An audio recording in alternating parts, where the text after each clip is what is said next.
അനുദപിക്കുന്ന ഒരു ചങ്കോടെയാണ്, അനുദപിക്കുന്ന ഒരു ഹൃദയത്തുടിപ്പോടെയാണ്.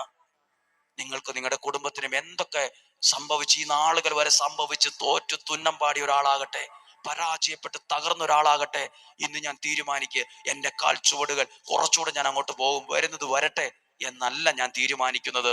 എനിക്ക് കുറച്ചുകൂടി അടുത്തു വരണം, എനിക്ക് ദൈവത്തിലേക്ക് ഒട്ടി നിൽക്കണം, എന്നെയും എൻ്റെ കുടുംബത്തെയും ദൈവം രക്ഷിക്കുമെന്ന് പറഞ്ഞാൽ അത് അതേപോലെ സംഭവിക്കും. ഇന്ന് ആദ്യ ദിവസം കേട്ട വചനമാ, അവൻ എന്നോട് സ്നേഹത്തിൽ. ഈ വചനം ഒന്ന് പറഞ്ഞ്, സങ്കീർത്തനം 91:14.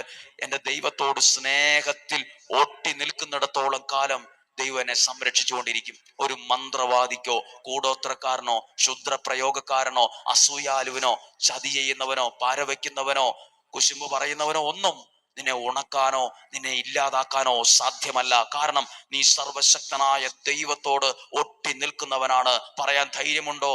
പറയാൻ നിനക്ക് വിശ്വാസമുണ്ടോ?